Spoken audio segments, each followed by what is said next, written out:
ठहरिए, धीरे से। इसे लगाने से ये और भी आसानी से अंदर चला जाएगा। उसकी कोमल छुअन से मेरे पैरों में जान नहीं रही। वह सिर्फ तिल का तेल ही नहीं, बहुत कुछ और भी अच्छे से जानती थी। सब्सक्राइब बटन दबाएं। हम आपको हर हफ्ते वास्तविक जीवन की अद्भुत और मार्मिक कहानियां सुनाते हैं। आज की कहानी शुरू होती है। मुझे इस बाजार में मांस की दुकान चलाते हुए 20 साल से ज्यादा हो गए हैं। मेरा नाम विजय कुमार है। मैं एक साधारण 60 साल का आदमी हूँ। 5 साल पहले मेरी पत्नी से तलाक हो गया था। हमारी बनती नहीं थी, या शायद मैंने कभी तालमेल बिठाने की कोशिश ही नहीं की। हम दोनों बिना कुछ बोले ही दूर होते चले गए और एक दिन हम अजनबी बन गए। उस दिन के बाद व्यापार के अलावा मेरी जिंदगी में कुछ खास नहीं था। हर सुबह 7 बजे दुकान खोलता और रात 8 बजे बंद कर देता। खाना बाजार के पार एक ढाबे पर खा लेता। छुट्टी के दिन भी मैं बाजार के आसपास ही घूमता रहता। यही मेरी दिनचर्या थी उस सुबह तक। उस दिन मैंने दुकान थोड़ी देर से खोली थी। एक दिन पहले मांस काटते हुए मेरे हाथ में मोच आ गई थी। मैंने धीरे धीरे शटर उठाया और सफाई करने के लिए बाहर आया तो बाजार के आखिरी कोने में एक नई दुकान दिखी। उसका साइन बोर्ड अभी भी चमक रहा था और दुकान की कांच की खिड़की के पीछे एक औरत हल्की गुलाबी एप्रन पहने खड़ी थी। मैंने उसे पहले कभी नहीं देखा था। दुकान का नाम मीना तिल का घाना था। ये एक पुराने जमाने का नाम था और मैं बिना सोचे समझे रुक गया। ये एक घाना थी, लेकिन अंदर काफी साफ सुथरा और व्यवस्थित था। मशीनें नई दिख रही थीं और तिल के तेल की जगह फूलों की खुशबू आ रही थी। वह अकेली ही कांच की बोतलें बंद कर रही थी और अजीब बात यह थी कि उसके चेहरे पर एक खास तरह का अकेलापन था जो मेरी आंखों में अटक गया। मुझे लगता है कि उसने भी मुझे देखा था। उसने हल्के से सिर घुमाया और हमारी नजरें मिली। हम दोनों ने एक दूसरे को हल्की सी नमस्ते की और उसकी मुस्कान मेरे दिल में बस गई। यह सिर्फ खूबसूरत नहीं थी, बल्कि इसने मेरे दिल के किसी कोने को छू लिया और मुझे कुछ भूली हुई भावनाएं याद आ गईं। उस दिन के बाद मैं उसके बारे में सोचने लगा। दुकान में वापस आकर मैं मांस काटते हुए अचानक उसका चेहरा याद करने लगा। रात को अकेले खाते हुए भी मुझे उसकी याद आती, और तो और अगले दिन तिल के तेल की गंध से भी मुझे उसकी याद आ गई। ये औरत बहुत अजीब है, मैंने सोचा। वह पहली ऐसी इंसान थी जिसके बारे में मैं ऐसा सोचने लगा था। उस दिन से मेरी आंखें दिन में एक बार उस गली के कोने तक जरूर जाती थीं। कुछ दिनों बाद बाजार में अफवाहें फैलने लगीं। वो तिल का तेल वाली मालकिन बहुत सुंदर है। मैंने सुना है कि वो अकेली रहती है और वह अपनी उम्र से ज्यादा सुंदर और आकर्षक है। मैंने उन बातों को ऐसे सुना जैसे वे किसी और के बारे में हों, लेकिन अंदर से मुझे अजीब लगा। जब कोई उसके बारे में बात करता तो मुझे असहज महसूस होता और मैं अनजाने में कान खड़े कर लेता। इंसान का मन कितना अजीब होता है। हम सिर्फ एक बार मिले थे और हमने सिर्फ एक दूसरे को नमस्ते की थी, लेकिन उसका चेहरा मेरे दिमाग से निकल नहीं रहा था और उसकी मुस्कान मेरे दिल में बस गई थी। उस वक़्त मुझे समझ नहीं आया कि ऐसा क्यों हो रहा है, लेकिन अब जब मैं सोचता हूँ तो मुझे लगता है कि वही शुरुआत थी, मेरी ज़िंदगी के दूसरे अध्याय की शांत शुरुआत जो उसके साथ हुई थी। वह रात थी। मैंने अपना काम खत्म किया और शटर नीचे गिरा रहा था। बाजार रोज से ज़्यादा शांत लग रहा था। स्ट्रीट लाइट की हल्की रोशनी में वह तिल के तेल की दुकान भी अंधेरे में थी, लेकिन मैंने उसकी बंद कांच की खिड़की के पीछे करीने से रखी बोतलें और मेज पर एक छोटा गेंदे का फूल देखा। मेरी नज़र वहीं ठहर गई। मैं सचमुच बहुत अजीब हूँ। मांस काटते वक्त तो मैं बहुत तेज़ी से काम करता हूँ, लेकिन मेरा दिल बहुत सुस्त और मूर्ख है। एक चेहरे की वजह से मैं सारा दिन सोचता रहा। घर पर आकर टीवी चलाया, लेकिन मेरा ध्यान नहीं लग रहा था। मैं सोफे पर बैठा ढाबे से लाए खाने को खा रहा था और अचानक मुझे उसका चेहरा याद आ गया। ऐसा क्यों हो रहा था? मैं बहुत देर तक बैठा रहा। फिर मैंने सोचा, क्या मुझे उसकी दुकान पर वापस जाना चाहिए? क्या बहाना बनाऊं? क्या मुझे तिल का तेल खरीदना चाहिए? मुझे कई तरह के विचार आए। फिर मैंने सोचा, हमारे घर में भी तिल का तेल खत्म हो गया है तो एक बोतल खरीदना कोई बहाना नहीं है। अगले दिन सुबह मैंने काम शुरू करने से पहले बाजार में जल्दी जाने का फैसला किया। मैं उस गली से गुजर रहा था, तभी मैंने देखा कि वह अपनी दुकान बंद करके बाहर आ रही थी। उसने एप्रन की जगह एक हल्का कार्डिगन पहना हुआ था। मैंने सिर झुकाकर नमस्ते की, शुभ प्रभात। उसने मुस्कुराते हुए कहा, आप मांस की दुकान के मालिक हैं ना? मैंने सुना है कि आपका मांस बहुत ताज़ा होता है। यह अजीब था, लेकिन उसकी इस एक बात से मेरा दिन बन गया। मेरे कंधे तन गए और मुझे लगा कि मुझे अपने चाकू को और ज़्यादा चमकाना चाहिए। उसने कहा, हमारा तिल का तेल भी अच्छा है, जब भी आपको समय मिले ज़रूर आइएगा। वह यह कहकर चली गई, लेकिन उसकी आवाज़ मेरे दिमाग में दिन भर गूंजती रही, एक शांत झील जैसी साफ और शांत आवाज़। उस शाम बाजार की गलियों की सफाई करते हुए मैंने कुछ दुकानदारों को बातें करते हुए सुना। वह तिल वाली मालकिन मीना अकेली रहती है, फिर भी रोज़ इतनी अच्छी तरह से तैयार होती है। वह कोई आम औरत नहीं है। अरे, उसकी आंखों को देखो, वह बहुत खतरनाक है। मैंने ऐसा दिखावा किया कि मैंने कुछ नहीं सुना, लेकिन उनके तानों भरे शब्दों ने मेरे दिल को परेशान कर दिया। लोग क्यों किसी को वैसे ही नहीं देखते जैसे वह है, बल्कि अपनी मर्जी से उसे जज करते हैं। अगर वह किसी पर मुस्कुराती है तो इसका मतलब ये नहीं कि उसने अपना दिल दे दिया, और अगर वह अकेली रहती है तो इसका मतलब ये नहीं कि उसकी कोई कहानी नहीं है। मुझे लगता है कि यहीं से अफवाहें फैलनी शुरू हुई। पहले वे सिर्फ वह सुंदर है या वह आकर्षक है जैसी बातें थीं, लेकिन धीरे धीरे वे मैंने सुना है कि वह किसी के साथ सोई थी। अगर तुम सही बात कहो तो वह मान जाएगी, और वह मर्दों को लुभाती है जैसी बातों में बदल गई। मैं उन बातों को सुनकर भी उन पर विश्वास नहीं करना चाहता था। मुझे यह पूरा विश्वास था कि वो ऐसी नहीं है, या शायद मैं ऐसा मानना चाहता था। शायद बहुत सालों बाद मैं किसी को अपना दिल देना चाहता था, और वह वही थी। लेकिन अफवाहें पूरे बाजार में फैलने लगीं और मैं उस तिल का तेल वाली मालकिन के बारे में सोचते हुए चुपचाप उसकी दुकान पर जाने का बहाना ढूंढ रहा था। यही वह समय था जो मेरे और उसके रिश्ते की शुरुआत से पहले का लंबा ट्रेलर था। इंसान का मन ये छोटी छोटी बातों से भी हिल जाता है। ऐसी बातें जो सच्ची हैं या झूठी, इसका पता भी नहीं होता, लेकिन वे आपके दिमाग में घूमती रहती हैं। उससे पहली बार मिलने के बाद बाजार का माहौल थोड़ा बदल गया था। लोगों के कदम मांस की दुकान की बजाय तिल का तेल वाली दुकान की ओर मुड़ने लगे थे। पुरुष दुकानदार बिना किसी कारण के उसके सामने खड़े रहते, और कुछ तो बिना जरूरत के भी दुकान में जाकर उससे बातें करते और मजाक करते। वह हमेशा मुस्कुराते हुए और सम्मानपूर्वक उन बातों का जवाब देती। यह सब देखना मुझे अच्छा लगता था। उसकी स्थिर आंखें और विनम्रता मुझे सुकून देती थीं, लेकिन ऐसा ज़्यादा दिन तक नहीं चला। एक दिन मांस साफ करते वक्त मैंने अपने कानों से ये बातें सुनी। अरे, सुना तुमने? वह हार्डवेयर वाले शर्मा जी और तिल वाली मालकिन आजकल बहुत करीब हैं। क्या सच में? शर्मा जी तो शादीशुदा है ना? तो फिर वह औरत क्या है? क्या वह अफेयर चला रही है? मेरे हाथों में चाकू थम गया। मेरा दिल धक्के से बैठ गया। मुझे लगा कि मैंने गलत सुना है, इसलिए मैंने सिर झुकाकर काम जारी रखा। लेकिन जो बातें मैंने सुनी वे और ज़्यादा भद्दी थीं। मैंने उन्हें तिल वाली दुकान के पीछे वाली गली में बातें करते देखा था। वे एक दूसरे के बहुत करीब थे। अरे, बकवास मत करो। मैंने उस औरत को ऐसा नहीं समझा था। हाँ, मुझे भी। वह इतनी सीधी बनती थी, लेकिन अब क्या हुआ? अकेली औरतें सब ऐसी ही होती हैं। उस पल मांस काटने वाले चाकू से भी ज्यादा तीखे थे लोगों के शब्द। ये मायने नहीं रखता था कि सच क्या था या झूठ क्या था। मायने सिर्फ ये रखता था कि किसने क्या कहा और वह कहानी कितनी दिलचस्प थी। मुझे कुछ समझ नहीं आ रहा था कि मैं क्या करूं। मैं डर रहा था कि अगर मैं कुछ कहता हूं तो कहीं लोग मुझे गलत न समझ लें। लेकिन मेरा दिल अंदर ही अंदर जल रहा था। मुझे पूरा विश्वास था कि वह औरत ऐसी नहीं है, या शायद मैं ऐसा विश्वास करना चाहता था। लेकिन लोगों की बातें मेरे दिमाग में घूम रही थीं और मैं परेशान हो रहा था। इंसान चाहे कितना भी सच जानता हो, अगर वो बार बार किसी बात को सुनता है तो वो परेशान हो ही जाता है। उस रात दुकान बंद करके घर जाते वक्त मैं तिल वाली दुकान के सामने रुका। कांच की खिड़की के पीछे की बत्ती बंद थी और अंदर सब शांत था। मेज पर रखा गेंदे का फूल अकेला दिख रहा था।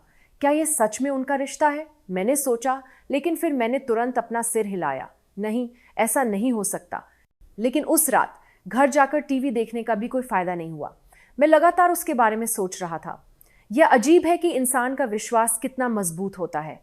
एक बार अगर किसी इंसान की अच्छाई महसूस हो जाए तो वह आसानी से नहीं टूटती। उसकी पहली नमस्ते, हमारी पहली नजरें मिली, और उस दिन की शांत मुस्कान, ये सब बातें मेरे दिल में किसी भी अफवाह से ज्यादा स्पष्ट थीं। इसलिए आखिरकार मैं तिल वाली दुकान पर वापस गया। मुझे तिल के तेल की जरूरत नहीं थी, बल्कि मैं उस इंसान का असली चेहरा देखना चाहता था। अगले दिन सुबह मैं बाजार में रोज से भी जल्दी आ गया। रात भर मैं बस करवटें बदलता रहा था और सुबह 5 बजे मैं बिस्तर से उठ गया। मेरा दिल बेचैन था। मुझे समझ नहीं आ रहा था कि क्यों उसकी कहानी मेरे दिल में बस गई है और क्यों मैं लोगों की बातों से इतना परेशान हूँ। या शायद मैं जानता था, मैं बस उस पर विश्वास करना चाहता था, या शायद मैं बस उसे देखना चाहता था। ये सिर्फ तिल का तेल खरीदने जा रहा हूँ। मैंने खुद को समझाया, मैं कोई बुरा इंसान नहीं हूँ। इन सब बातों से खुद को समझाते हुए मैंने सुबह के 9 बजे का इंतज़ार किया और फिर मैंने धीरे से दुकान का दरवाज़ा खोला। घंटी बजी और दरवाज़ा खुला और उसने सिर उठाकर देखा। जी आइए।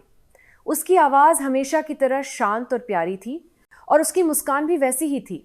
मैंने शर्मिंदा होकर अपना सिर खुजलाया और कहा, मुझे तिल का तेल चाहिए, घर में ख़त्म हो गया है। उसने कहा, जी आज ही ताज़ा तेल निकला है, मैं आपको एक बोतल दिखाती हूँ। उसने धीरे से एक बोतल उठाई। कांच की बोतल में साफ और पीला तेल धीरे धीरे हिल रहा था। उसने ढक्कन खोला और मुझे सूंघने के लिए कहा। मैंने धीरे से अपनी नाक उसके पास ले गया। उसकी खदुशबू अजीब थी। वह बहुत अच्छी और गहरी थी, और सबसे ज़रूरी बात, वह ईमानदार थी। मैंने कहा, यह बहुत खुशबूदार है। उसने मुस्कुराते हुए कहा, तिल के दानों को चुनने में भी बहुत मेहनत लगती है। आजकल सब लोग मशीनों से कर लेते हैं, लेकिन मैं उन्हें खुद धोती हूँ, सुखाती हूँ और एक एक करके तेल निकालती हूँ। ये सुनकर मैंने बिना कुछ सोचे सिर हिलाया। मुझे लगा कि ये औरत तिल के तेल की तरह ही सच्ची है। मैंने धीरे से पूछा, आजकल आपके यहाँ बहुत ग्राहक आते हैं? उसने धीरे से सिर हिलाया। मुझे नहीं पता, लोग तिल का तेल खरीदने आते हैं या बस देखने आते हैं। यह सुनकर मेरा दिल कुछ बेचैन सा हुआ। मुझे लगता है कि मेरे बारे में बहुत अफवाहें फैल रही हैं। उसने ये कहते हुए बोतल का ढक्कन बंद कर दिया, लेकिन उसका चेहरा शांत था। वह परेशान या दुखी नहीं दिख रही थी, वह बस थोड़ी थकी हुई लग रही थी। इसलिए मैंने भी बिना कुछ सोचे कहा, लोगों की जुबान बहुत तेज होती है और कान बहुत कच्चे होते हैं। वे वही कहते हैं जो वे कहना चाहते हैं और वही सुनते हैं जो वे सुनना चाहते हैं। उसने मेरी तरफ देखा। कुछ पल की चुप्पी में मुझे लगा जैसे कुछ कहा गया है। आपका धन्यवाद, आपने ऐसी बात कही, ये सुनकर मुझे बहुत अच्छा लगा। उसकी बात सुनकर मेरे होंठों पर मुस्कान आ गई। मैंने कहा, मेरी माँ कहती थी कि तिल के तेल को बनाने में बहुत मेहनत लगती है, लेकिन जितनी ज़्यादा मेहनत लगती है उतना ही अच्छा तेल बनता है। उसने सिर हिलाकर कहा, हाँ ये सच है, और इंसान भी ऐसे ही होते हैं। जिस इंसान पर आप जितना ज़्यादा ध्यान देते हैं वह उतना ही अच्छा इंसान बनता है। यह बात सुनकर मुझे विश्वास हो गया। यह औरत अफवाहों के बहकावे में आने वाली नहीं है। उस शांत सच्चाई ने मेरे दिल को मजबूती से पकड़ लिया। उस दिन तिल का तेल की बोतल खरीदकर दुकान पर लौटते वक्त मुझे ऐसा लगा जैसे मुझे कोई तोहफा मिला हो। उसका बनाया हुआ तेल और उसकी कही हुई बातें दोनों अजीब तरह से गर्म थीं और मेरे दिल का एक कोना बहुत देर तक खुशबूदार रहा। उसके बाद भले ही मेरे घर में तेल खत्म नहीं हुआ, लेकिन मेरे कदम बार बार उस गली की ओर जाने लगे और उसी वक्त बाजार में अफवाहें और भी अजीब दिशा में फैलने लगी। उसके बाद मैं तिल का तेल खत्म होने से पहले ही कई बार उस दुकान के सामने से गुजरने लगा। कभी कभी मैं बाजार के चारों ओर घूमता और लौटते समय बहाना बनाता कि मैं बस टहल रहा हूँ क्योंकि मौसम अच्छा है, ताकि मैं बस ये देख सकूँ कि उसकी दुकान खुली है या नहीं। अजीब बात यह थी कि यही मेरे दिन का सबसे ज़रूरी काम बन गया था, और जिस दिन मैं उसे देखता वह दिन मुझे लंबा लगता। उसकी हल्की सी मुस्कान और नमस्ते ही काफ़ी होती थी, भले ही उस दिन मेरा व्यापार अच्छा न चले। उस दिन भी ऐसा ही हुआ। हल्की बारिश हो रही थी और मैं शाम को मांस साफ करके रोज़ से थोड़ा जल्दी दुकान से बाहर निकल आया। मेरे पास छाता नहीं था, लेकिन मैं बस उसका चेहरा देखने के लिए उस गली के कोने तक चला गया। लेकिन आज उसकी दुकान की बत्ती बंद थी, दरवाज़ा भी बंद था और कांच की खिड़की के पीछे कोई नहीं दिख रहा था। मैं कभी नहीं जानता था कि उस शांत दुकान से तिल का तेल की बोतलें लुढ़कने की आवाज़ न आने पर मुझे इतनी खालीपन महसूस होगा। मैं बहुत देर तक वहाँ खड़ा रहा, फिर मैंने कंधे झुकाकर वापस जाने लगा। तभी मेरे पीछे से ये आवाज़ आई, वह मालकिन आजकल रात में नहीं दिखती, दुकान बंद करके अपने प्रेमी के साथ कहीं और जाती है। एक और आवाज़ बीच में आ गई, हाँ मैंने भी सुना है, अभी कुछ दिन पहले हार्डवेयर वाले शर्मा जी और वह किसी होटल में गए थे और खूब मौज मस्ती की थी।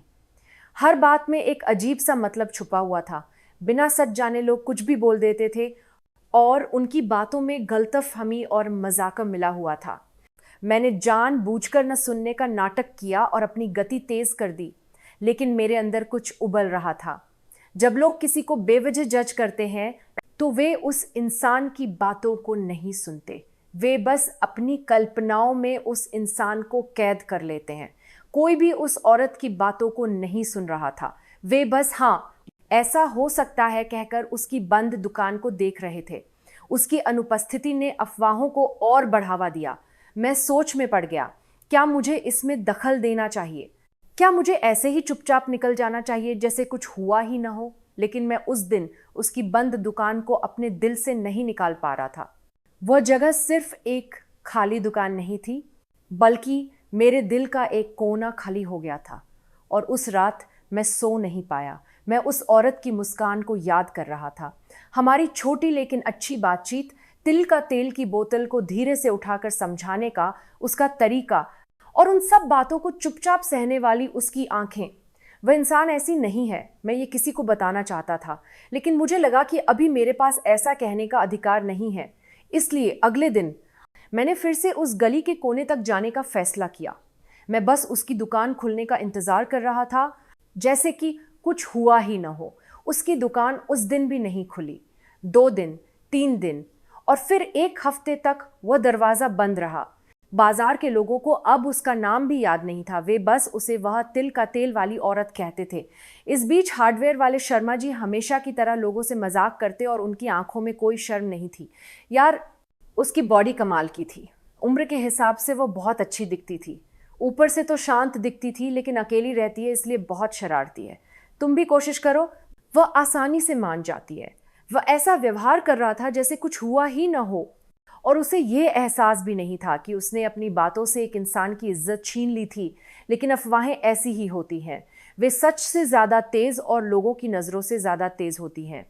एक दिन दोपहर मैं पोस्ट ऑफिस के पास एक बेंच पर बैठा छोले भटूरे खा रहा था।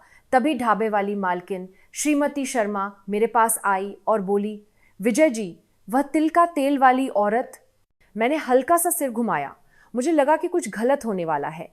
हाँ, मैंने सुना है कि वह हार्डवेयर वाले शर्मा जी के पीछे पड़ी थी। लोगों ने उन्हें रात में हाथ पकड़कर तिल वाली दुकान से निकलते देखा था। मुझे समझ नहीं आ रहा था कि मैं क्या खा रहा हूँ। मैं जानता था कि यह सब झूठी बातें हैं। वाहटी के बेच दाना डान हमेशा अपनी दुकान को साफ करके तय समय पर निकलती थी और उसकी बातें भी बहुत सम्मानजनक होती थीं। लेकिन अब वह चुप थी और इस मौके का फायदा उठाकर लोग अपनी कहानियां बना रहे थे। मेरे अंदर कुछ फूट रहा था, लेकिन मैं उस वक्त कुछ नहीं कह सकता था। बाजार एक छोटा सा समुदाय था जहां लोग अपनी आजीविका के लिए एक दूसरे से जुड़े थे, और अगर कोई कुछ गलत कहता तो उसका व्यापार खत्म हो जाता। मैं भी इसी बात से डर रहा था। मुझे डर था कि अगर मैं बीच में आता हूं तो लोग मुझे भी गलत समझेंगे और शायद वो औरत और भी ज़्यादा मुश्किल में पड़ जाएगी, या लोग मुझे भी उसी नज़र से देखेंगे। कुछ दिन बाद जब उसकी बंद दुकान के सामने अचानक एक हंगामा हुआ तो मैं चौंक गया। मैं अपनी दुकान की तैयारी कर रहा था। तभी मैंने एक औरत की तेज़ आवाज़ सुनी, तूने मेरे पति को बहकाया। लोगों की बातें सब एक ही हैं। तुमने अपनी आंखों से उसे बहकाया है और यह बात पूरे बाजार में फैल गई है। मैं चौंक कर चाकू नीचे रखकर दुकान से बाहर आया। एक एक करके लोग इकट्ठा होने लगे और उनके बीच में वह तिल वाली मालकिन चुपचाप खड़ी थी। एक औरत ने उसके बाल पकड़कर उसे हिलाया। वह हार्डवेयर वाले शर्मा जी की पत्नी थी। वो उसे गाली दे रही थी और वह मालकिन बस सिर झुकाए खड़ी थी। लोगों की आंखें उस पर टिकी हुई थीं। उस वक़्त मेरे पैर खुद ही चलने लगे। मैं उनके बीच में गया और हार्डवेयर वाले की पत्नी का हाथ पकड़ लिया। ऐसा मत कीजिए, किसी एक की बात सुनकर ऐसा करना सही नहीं है। उसने गुस्से में मुझे धक्का दिया और चिल्लाई, तुम क्या जानते हो? मेरे पति ने कहा है कि इसने उसे बहकाया था और वे साथ सोए थे और ये बात पूरे बाजार में फैल गई है। क्या ये सब झूठ है? उस पल लोगों को यह बात साफ सुनाई दे गई। वहां मौजूद हर इंसान के चेहरे पर एक ही भाव था, विश्वास करने जैसा लेकिन विश्वास न करने वाला और पूरी तरह से निश्चित न होने वाला भाव। वह मालकिन चुपचाप सिर झुकाए खड़ी थी और मैं वहीं खड़ा उसके कंधों को देख रहा था। उसके कमजोर कंधे धीरे धीरे कांप रहे थे। उस रात वह बाजार से गायब हो गई। उसकी दुकान की बत्ती बंद हो गई और कांच की खिड़की के पीछे का गेंदे का फूल भी गायब हो गया। बाजार फिर से शांत हो गया, लेकिन मैं उस औरत के चेहरे को एक पल भी नहीं भूल पाया। उसने कुछ क्यों नहीं कहा? उसने चुपचाप यह सब क्यों सहा? यह सवाल हर रात मेरे दिमाग में गूंजता रहा।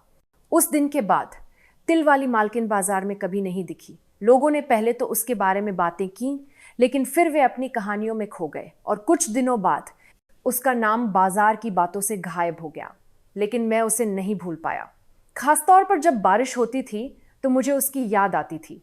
कांच के दरवाजे के पीछे धीरे से बोतलें साफ करते हुए उसके हाथ, सिर झुकाए हुए उसके कांपते कंधे और उस पल की चुप्पी, ये सब मेरे दिल में बस गए थे।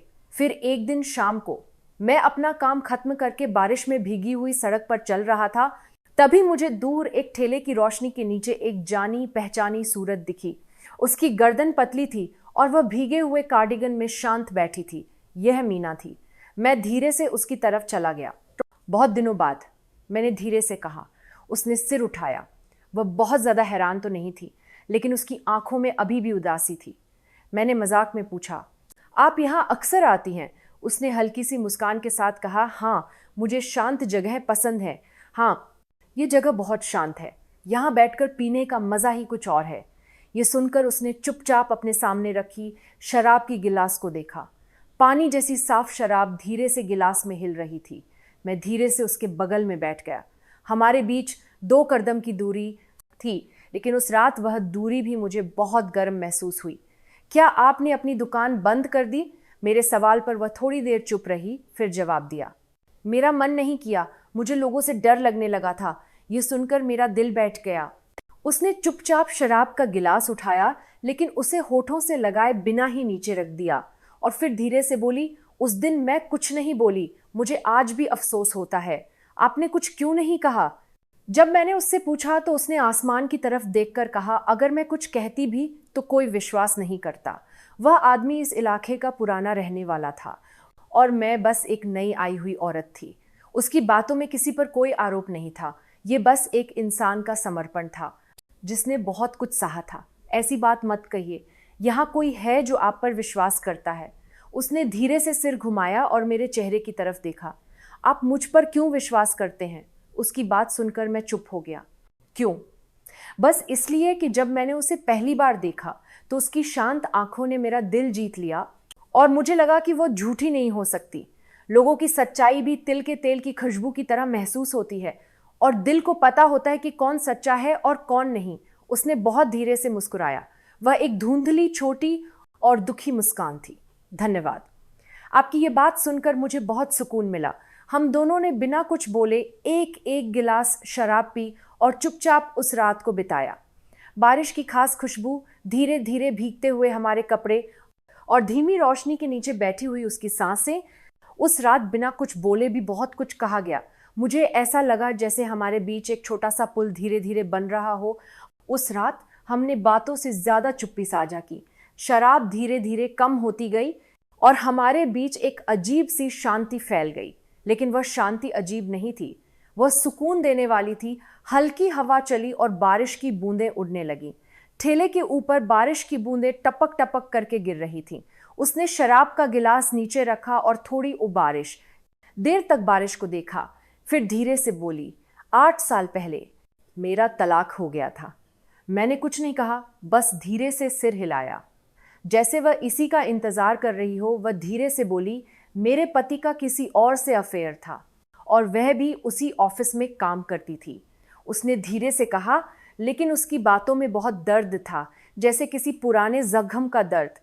पहले तो मैंने सब सहा। हमारा एक बच्चा भी था और मेरे माता पिता भी कहते थे कि घर को बचाना चाहिए।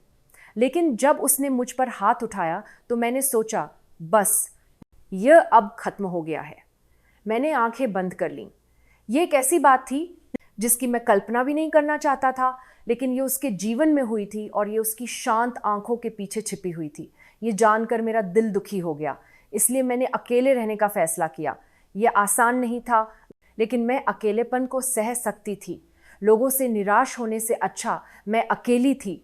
वह शांत तरीके से बोल रही थी, लेकिन मैं जानता था कि इस चुप्पी में कितने आंसू छिपे हैं। इसलिए मैंने भी धीरे से अपनी कहानी सुनाई।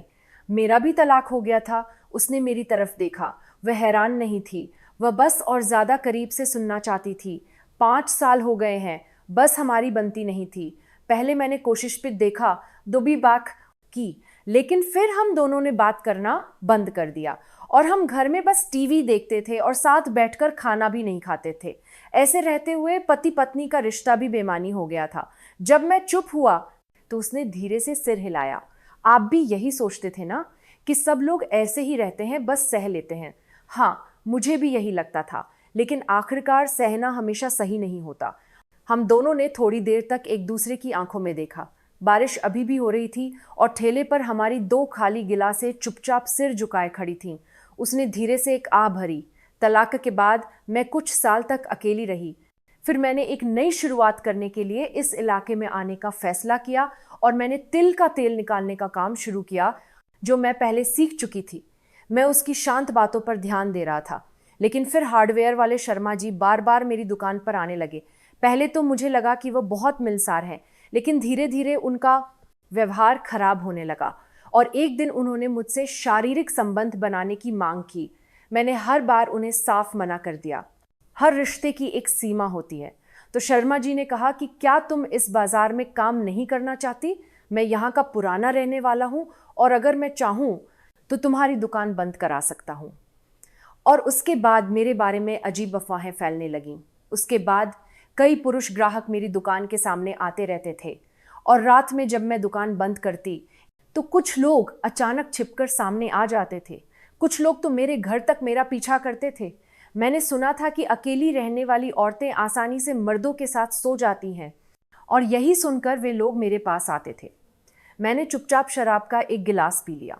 सच में इस बार जो हुआ उससे मैं बहुत डर गई थी। मैंने पहली बार जाना कि अफवाहें एक इंसान को कितना नुकसान पहुंचा सकती हैं। ये आप नहीं, बल्कि वह अफवाहें हैं जो बहुत ज़्यादा परेशान कर रही हैं। लेकिन उस समय जब आपने कहा कि कोई है जो मुझ पर विश्वास करता है, तो मुझे बहुत सुकून मिला। उसने यह कहते हुए धीरे से मेरी तरफ देखा। आपकी बात कर रही हूँ। उस दिन जब आपने उसका हाथ पकड़ा तो मुझे बहुत अच्छा लगा। मैंने कुछ नहीं कहा। उसकी बात ने उस रात की बारिश की हर आवाज़ को भुला दिया था और मैं बस सिर झुकाकर शराब के गिलास में शराब डालता रहा। बारिश और तेज़ हो गई थी और ठेले की छत से बारिश की धार गिर रही थी। हमारी चुप्पी और गहरी हो गई थी। उसमें दया या अफसोस नहीं था, सिर्फ राहत थी कि हम दोनों ने पहली बार अपने जख्मों को एक दूसरे के सामने रखा था। बस यही एक भावना थी जो शांत बैठी थी। उस रात बारिश थमने का नाम नहीं ले रही थी। हमने गिलासें खाली कर दी थी, लेकिन हम वहां से नहीं हिल रहे थे। ठेले की छत पर गिरती बारिश की बूंदों की आवाज़ हमारी शांत बातचीत से ज़्यादा तेज़ और साफ थी, लेकिन उस आवाज़ की वजह से हम दिल से और भी ज़्यादा बातें सुन सकते थे। वह शांत बैठी भीगते हुए ठेले को देख रही थी। तभी उसने अचानक कहा, अकेले रहना इतना मुश्किल क्यों है? उसकी बात सुनकर मेरा दिल भर आया। अभी तक तो मुझे अकेला रहना अच्छा लगता था, लेकिन आजकल मुझे बस ये लगता है कि कोई मेरे पास बैठे, भले ही वह कुछ न बोले। उसकी आंखों में बारिश की बूंदों जैसी नमी थी। तो आज आप अकेले नहीं रहेंगे। मैंने ये बात सोचे समझे बिना कही थी। उस पल में बस ये चाहता था कि वह अकेली वापस न जाए। उसने मेरी बात सुनकर धीरे से सिरने घुमाकर मेरी तरफ देखा। वह हैरान या परेशान नहीं थी, बस धीरे से अपना दिल खोल रही थी। क्या आप ठीक रहेंगे? उसने धीरे से पूछा। हाँ, मुझे भी अच्छा लगा। आज मैं भी अकेला नहीं रहना चाहता। इस तरह हम दोनों ने एक ही छाते के नीचे बाजार की गली को छोड़ दिया। बारिश अभी भी हो रही थी और हमारे जूते पूरी तरह से भीग चुके थे, लेकिन हमने कोई शिकायत नहीं की। बस साथ साथ चलना अजीब और गर्म महसूस हो रहा था। मेरा घर बाजार से ज़्यादा दूर नहीं था। एक छोटी पुरानी 2 मंजिला इमारत की पहली मंजिल पर एक 2 कमरों का घर। मेरी पत्नी के साथ रहते वक्त की बहुत सी चीज़ें अभी भी वहीं थीं, लेकिन ये भी एक ऐसी जगह थी जहां मैंने 5 साल तक अकेले रहना सीखा था। दरवाज़ा खुलने पर उसने जूते उतारे और चारों ओर देखा। ये घर बहुत शांत है। हाँ, इसलिए मैं टीवी की आवाज़ चलाए रखता हूँ ताकि ज़्यादा अकेलापन महसूस न हो। मैं रसोई में जाकर पानी गर्म करने लगा। वह चुपचाप हॉल में रखे छोटे सोफे पर बैठ गई और उसने भीगे हुए कोट को धीरे से मोड़कर अपने पैरों पर रख लिया। आपको सर्दी लग जाएगी, मैं आपको एक कंबल दूं? मैंने उसे एक छोटा सा भूरा कंबल दिया और उसने मुस्कुराते हुए धन्यवाद कहा। उस पल मैंने सोचा, ओह, ये इंसान बिना किसी सहारे के इतने साल तक रही है। पानी उबल रहा था और मैं चाय के कप में चाय डालते हुए धीरे से पूछा, क्या आपको कोई परेशानी तो नहीं हो रही है? उसने एक घूंट चाय पी और सिर हिलाया। अजीब बात है, मुझे बहुत आराम महसूस हो रहा है। मुझे लगता है कि आज रात मैं सो पाऊंगी। उसकी बात सुनकर मैंने भी गर्म चाय का एक घूंट लिया। वह कड़वी या मीठी नहीं थी, बस गर्म थी और वह गर्मी मेरे सीने तक उतर गई। वह सोफे पर बैठी खिड़की के बाहर देख रही थी। बारिश अभी भी हो रही थी और खिड़की पर पानी की धार बह रही थी। उसका साइड फेस अजीब तरह से शांत और सुंदर दिख रहा था। वह कोई भी कोशिश नहीं कर रही थी, किसी का इंतजार नहीं कर रही थी। उस पल मेरी नजर उसकी हाथ की पीठ पर चली गई। मैंने धीरे से अपना हाथ उसके हाथ पर रखने की कोशिश की, लेकिन फिर मैंने चाय का कप उठा लिया। अभी जल्दी है, इस इंसान ने अभी बहुत दर्द सहा है। उस रात हमने ज्यादा बातें नहीं की, लेकिन हम एक दूसरे को ज्यादा बेहतर तरीके से जान पाए और मुझे लगा कि ये एक नई शुरुआत है जिसका मैं बहुत देर से इंतजार कर रहा था। उस रात हम आमने सामने बैठे, न बहुत गर्म और न बहुत ठंडी चाय पी रहे थे। टीवी बंद था, रेडियो भी नहीं चल रहा था और हमारे बीच बस खिड़की के बाहर गिरती बारिश की आवाज़ थी। उसने कंबल ओढ़ रखा था और सोफे पर बैठी आंखें बंद करके सांस ले रही थी और मैं उसे देखकर चुपचाप कप को अपने हाथों से पकड़े हुए था। घर में शांति थी, दुनिया का सारा शोर दूर हो गया था और बस ये रात और वह थी। थोड़ी देर बाद उसने धीरे से कहा, सोने वाला दिल भी इतना हिल सकता है। मैंने कप नीचे रखा और धीरे से उसकी तरफ देखा। जब आप किसी के साथ इतने शांत बैठे होते हैं तो आपको बस रोने का मन करता है। उसने जबरदस्ती मुस्कुराने की कोशिश की, लेकिन उस मुस्कान में बहुत पुरानी यादें छिपी थीं। मैंने बिना कुछ बोले अपना हाथ बढ़ाया। सोफे की आर्मरेस्ट पर रखे उसके हाथ पर मैंने अपना हाथ धीरे से रख दिया। वह हैरान नहीं हुई। उसने धीरे से मेरी तरफ देखा। क्या आपको ज़्यादा परेशानी तो नहीं हो रही है? उसकी आवाज़ में एक पुराना सवाल था। मैंने सिर हिलाया, नहीं, बल्कि आपके साथ रहने में मुझे बहुत आराम महसूस हो रहा है। उसने धीरे से अपनी आंखें बंद कर लीं और फिर बिना कुछ बोले अपना सिर मेरे कंधे पर रख दिया। मैंने उसके इस छोटे से कदम को स्वीकार किया और इस तरह हमने पहली बार एक दूसरे को चुंबन किया। यह गर्म या जोशीला नहीं था, यह बस बारिश से भीगे हुए दो छोटे फूलों की तरह था जो एक दूसरे का सहारा ले रहे थे। हमारे होंठों के छूने की गर्माहट ही काफ़ी थी। जब चुंबन खत्म हुआ तो मैंने उसके माथे पर एक और छोटा सा चुंबन किया। वह चुपचाप सिर झुकाए खड़ी थी और मैंने धीरे से उसके हाथों को पकड़ लिया। समय धीरे धीरे गुजर रहा था और बाहर बारिश थमने का नाम नहीं ले रही थी। उसने कहा, मैं चाहती हूँ कि यह रात कभी खत्म ना हो। मैंने धीरे से जवाब दिया, यह गुजर जाएगी, लेकिन इसके बाद जो कुछ बचेगा वह हम दोनों होंगे, ये पक्का है। उसने मेरी तरफ देखकर मुस्कुराया। ये एक सच्ची मुस्कान थी। ये पहली बार देखने वाली मुस्कान से ज़्यादा गर्म और पहली नमस्ते से ज़्यादा कोमल थी। ये एक इंसान का दिल खुलने का पल था। उस रात हम साथ थे। हमने कुछ भी छुपाया नहीं, कुछ भी बताने की कोशिश नहीं की। बस एक दूसरे की सांसों में हमने अपने पुराने अकेलेपन को संभाला। दुनिया से दूर, जहाँ कोई हमें परेशान नहीं कर सकता था, उस पल हमने पहली बार महसूस किया कि हम जिंदा हैं। और उस सुबह बारिश शांत हो गई, लेकिन हमारे दिलों में जो नमी रह गई थी वो अभी बहुत दिनों तक नहीं सूखेगी।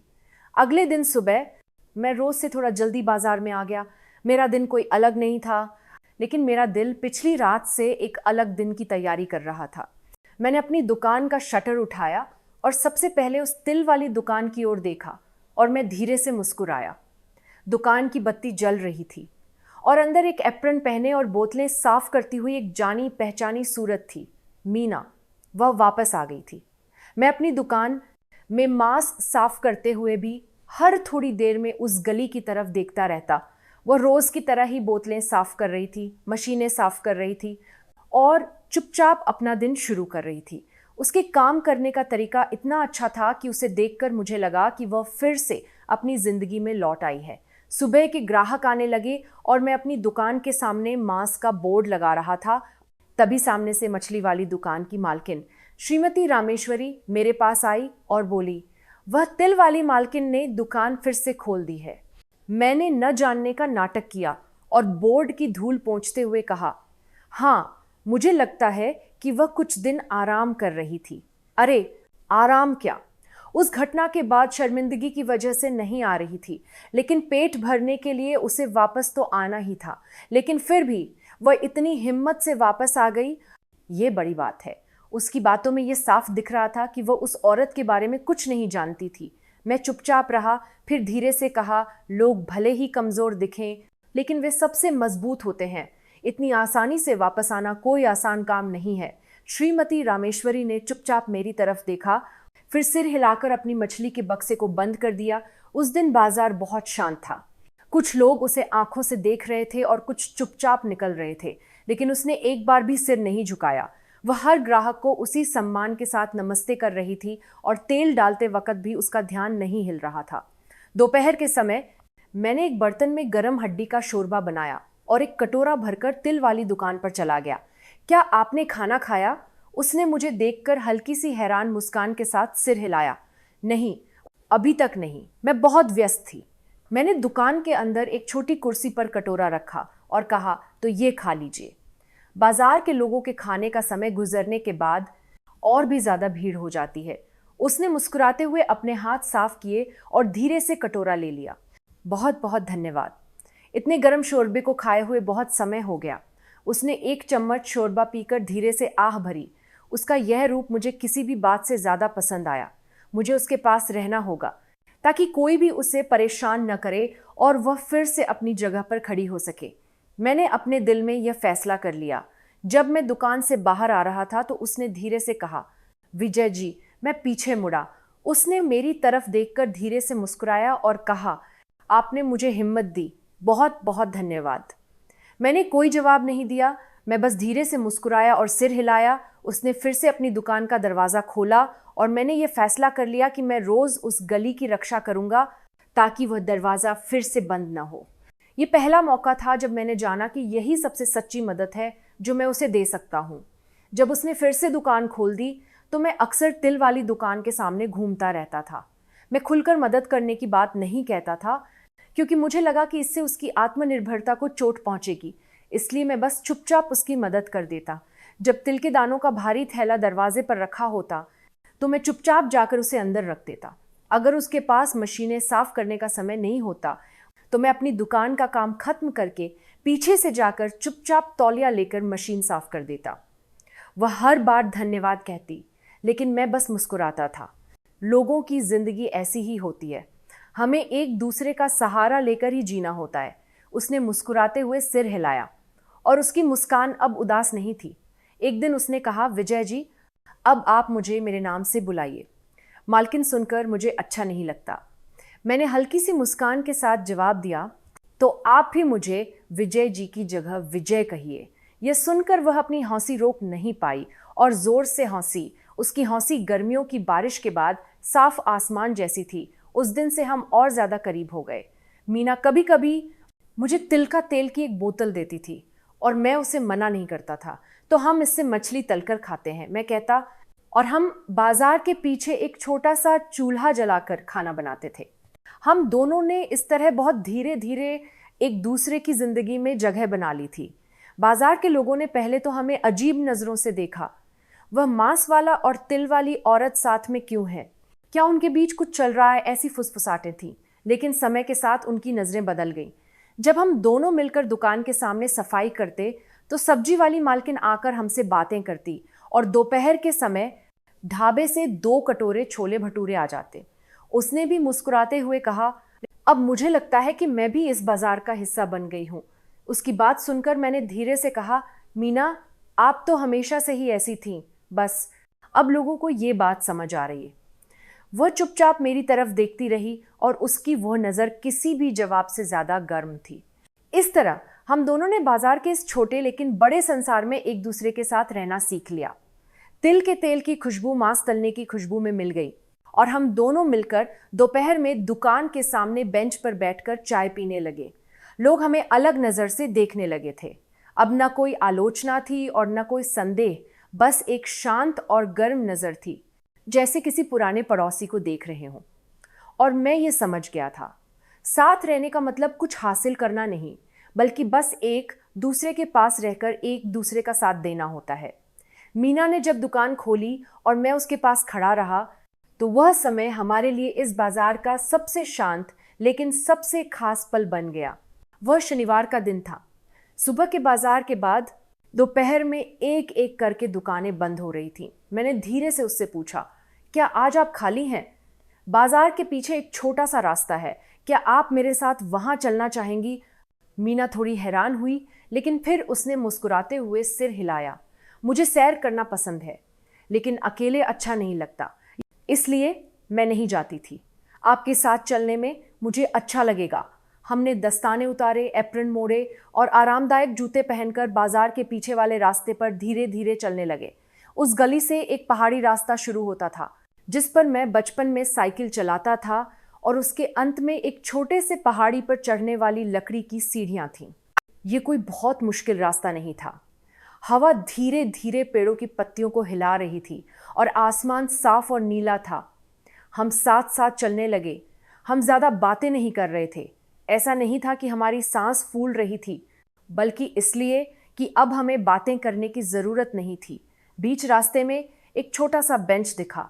मैंने अपने माथे का पसीना पोंछते हुए धीरे से कहा, क्या हम वहाँ बैठकर थोड़ी देर आराम करें?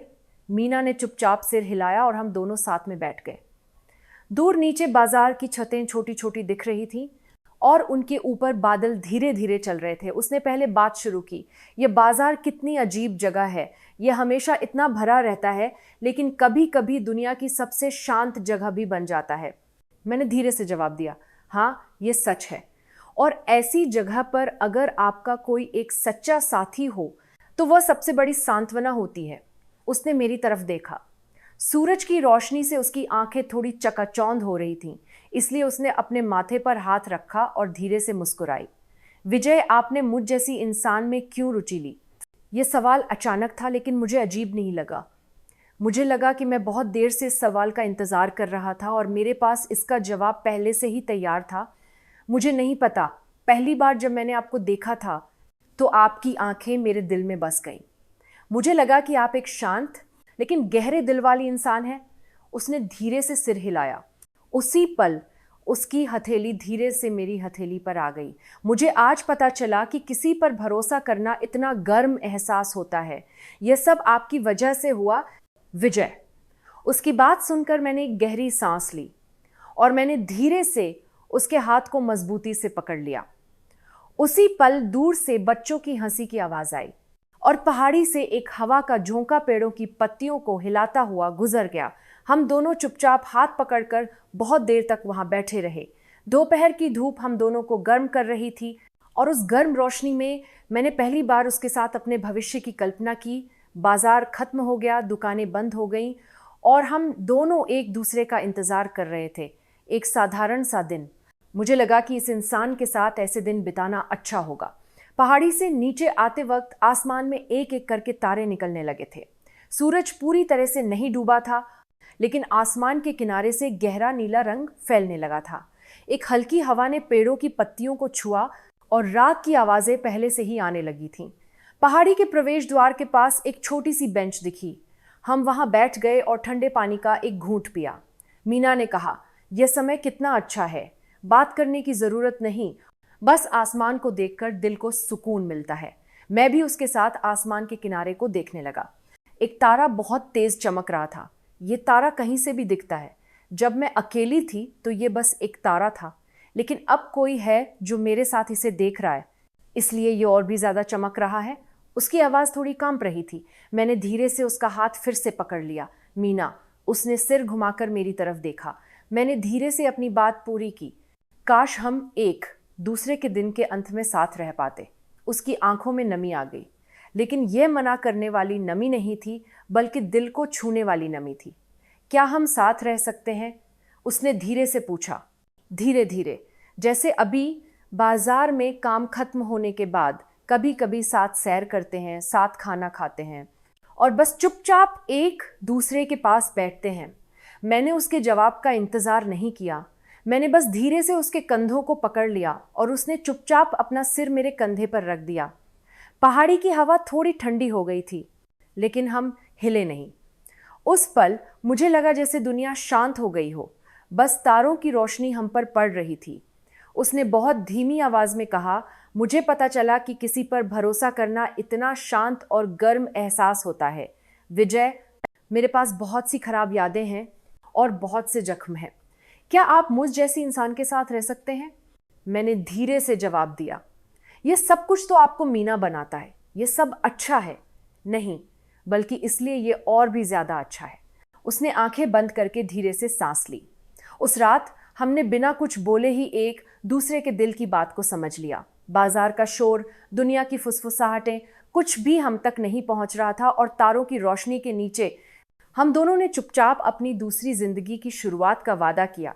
उसने कहा, कल भी मेरे साथ सैर पर चलिए। मैंने जवाब में बस उसका हाथ मजबूती से पकड़ लिया। उसके हाथ में अब कंपन की जगह सिर्फ गर्मजोशी थी। जब पतझड़ आता है तो बाजार थोड़ा शांत हो जाता है। गर्मियों की पसीने वाली गंध गायब हो जाती है और मौसम के बदलने से लोगों के कदम भी धीरे हो जाते हैं।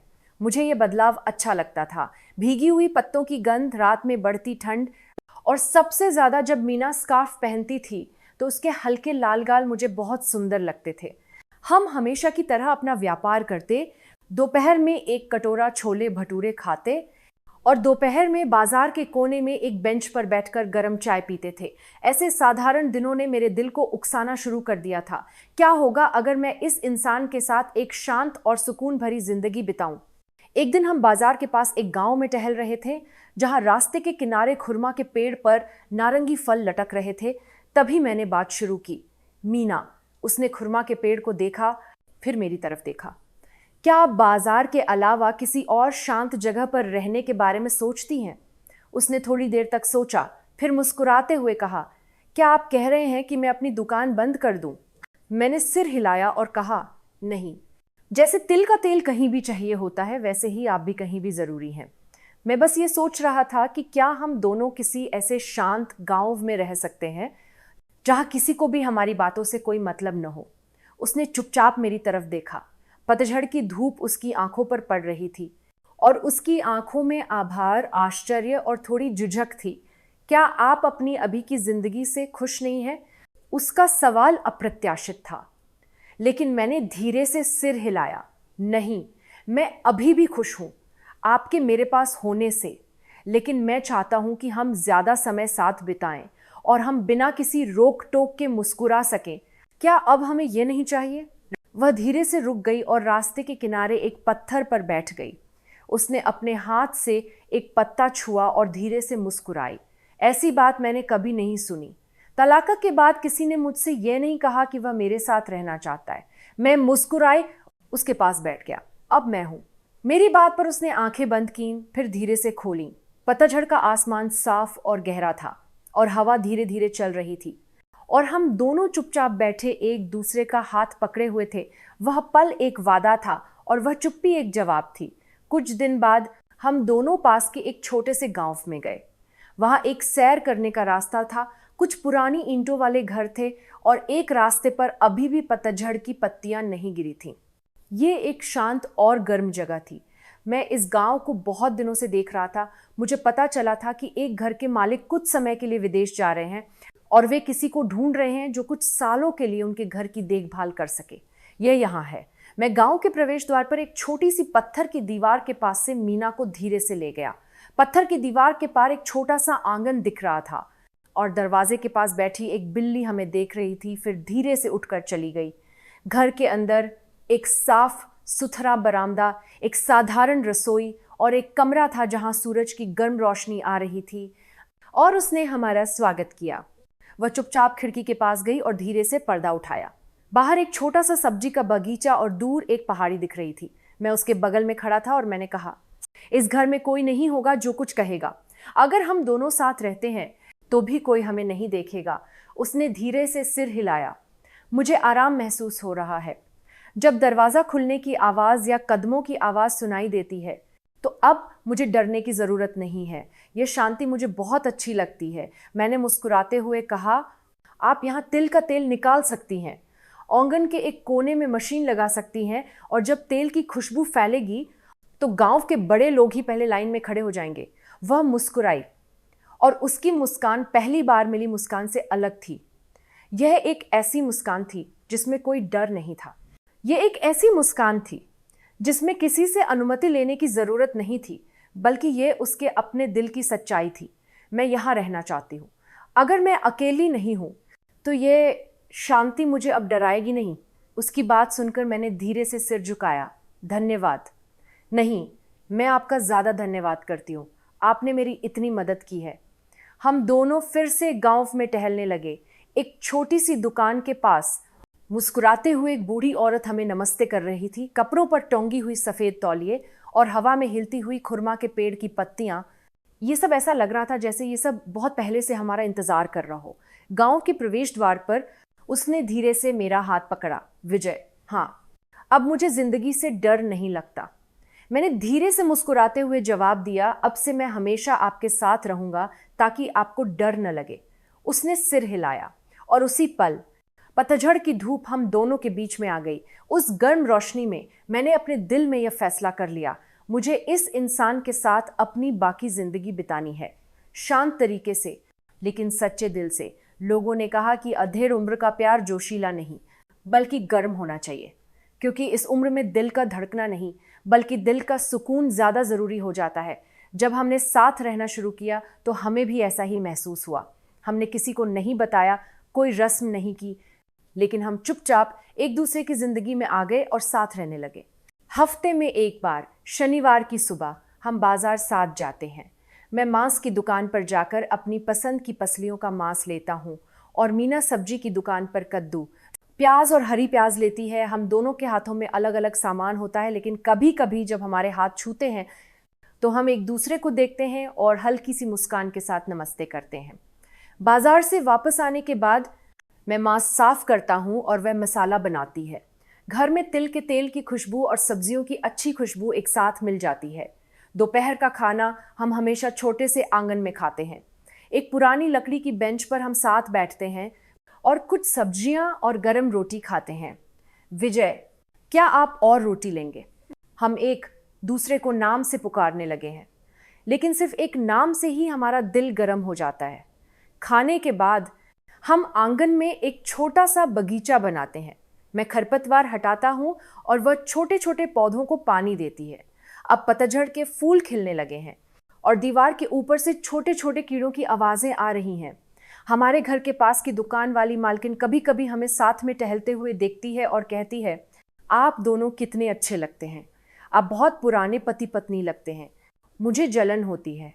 जब वह यह सुनती है तो वह शर्माकर मुस्कुराती है और मैं अपने कंधों को उठाकर सिर झुकाकर नमस्ते करता हूँ। इस तरह हम दोनों दुनिया के सबसे सरल तरीके से प्रेमी बन रहे थे। सप्ताहांत की शाम को हम दोनों सोफे पर बैठकर टीवी देखते हुए संतरे खाते हैं और कभी कभी जब हमारी आंखें मिलती हैं तो हम बिना कुछ बोले एक दूसरे का हाथ पकड़ लेते हैं। कभी कभी हम रेडियो पर बजने वाले गाने पर हॉल के बीच में धीरे धीरे नाचते हैं। ये कोई खास डांस नहीं होता, लेकिन इसमें हम दोनों की अपनी एक लय होती है। एक दिन उसने कहा, जब ऐसे साधारण दिन आते हैं तो मुझे कभी कभी डर लगता है कि ये कहीं ख़त्म न हो जाए। मैंने कहा, तो हम इन साधारण दिनों को कीमती बनाते रहेंगे। उसने सिर हिलाकर मेरा हाथ और मजबूती से पकड़ लिया। उस रात हम बरामदे में साथ बैठे आसमान को देख रहे थे और मैंने सोचा, जवानी में जो प्यार मुझे समझ नहीं आया वो ऐसा होता है, शांत, गर्म, और आप जिस इंसान को हमेशा देखते रह सकते हैं वो अगर आपके पास हो तो कितना अच्छा लगता है। इस तरह हम और भी ज़्यादा करीबी प्रेमी बन गए। समय धीरे धीरे चल रहा था और हमारा जीवन साधारण था और इसमें हम चुपचाप एक दूसरे से मिलते जुलते जा रहे थे। उस शाम हमने आंगन में एक छोटी मेज लगाई और साथ बैठकर गर्म चाय पी। पतझड़ भी अब आखिरी चरण में था। हवा में रात की खुशबू थी और ठंडी घास के बीच से धीरे धीरे सर्दियों की हवा आ रही थी। मीना ने स्वेटर के ऊपर एक शॉल लपेट ली और मैंने उसके पास एक छोटा सा कंबल रख दिया। शांत बगीचे में फूल की खुशबू फैल रही थी और छोटे से कप में रखी हुई गर्म चाय से हल्की भाप निकल रही थी। ये साल बहुत जल्दी गुजर गया, उसने कहा। हाँ, गर्मियों के बाद पता ही नहीं चला कि पतझड़ कब खत्म हो गया। उसने चाय का कप उठाया और धीरे से उस पर फूंक मारी। फिर कहा, जब मैं इस घर में पहली बार आई थी तो ये बहुत अलग लगा था, लेकिन अब ये मेरा सबसे कीमती घर बन गया है। मैंने उसकी तरफ देखकर कहा, मेरे लिए ये जगह सिर्फ इसलिए कीमती है क्योंकि आप यहाँ हैं। वह धीरे से मुस्कुराई। उसकी मुस्कान शांत थी, लेकिन ये बहुत देर तक रहने वाली मुस्कान थी। बहुत देर तक चुपचाप चाय पीने के बाद मैंने धीरे से पूछा, आप भविष्य में कैसा जीवन जीना चाहती हैं? उसने मेरी तरफ देखा। ऐसा ही, मुझे कुछ भी ज्यादा नहीं चाहिए, बस मैं चाहती हूं कि ये सब ऐसे ही चलता रहे। मैंने धीरे से अपना हाथ उसके हाथ पर रख दिया। मैं एक ऐसा जीवन जीना चाहता हूं जिसमें हम शांत तरीके से बिना लड़े झगड़े रहें और दिन के अंत में बस एक दूसरे का चेहरा देखकर दिल को सुकून मिले। उसने सिर हिलाकर धीरे से जवाब दिया, मुझे लगता है कि यही सबसे बड़ी खुशी है। एक हल्की हवा बगीचे से गुजरी और फूल की पत्तियां धीरे से जमीन पर गिर गईं। मैंने एक पत्ती उठाई और उसे उसके चाय के कप के पास धीरे से रख दिया। सर्दियों में हम बीमार नहीं पड़ेंगे, वसंत में हम साथ में टहलेंगे, गर्मियों में हम आंगन में टेंट लगाएंगे और पतझड़ में जब फूल खिलेंगे तो हम यहाँ बैठेंगे। उसने मुस्कुराते हुए कहा, तो अगर हम चारों मौसम साथ में रहेंगे तो उसके बाद भी हम साथ रहेंगे। मैंने धीरे से सिर हिलाया। हाँ, उसके बाद भी, और उसके बाद भी। हर पल अंत नहीं बल्कि एक नई शुरुआत होगी। उसने कप उठाया और मेरी तरफ बढ़ाया। तो हम अपनी शुरुआत के लिए एक गिलास पीते हैं। मैंने कप लिया और कहा, जितनी देर हो गई है उतनी ही देर तक हम साथ रहेंगे। कप के टकराने की आवाज़ बहुत धीमी थी, लेकिन उस आवाज़ में हमारा साथ रहने का वादा था। उस शाम हमने आंगन में एक दूसरे का हाथ नहीं छोड़ा। एक एक करके तारे निकल रहे थे और उन तारों की रोशनी में हमारे आंगन में भी एक शांत बत्ती जल रही थी। पतझड़ की शाम हमेशा छोटी और सुनहरी होती है। उस दिन भी ऐसा ही था।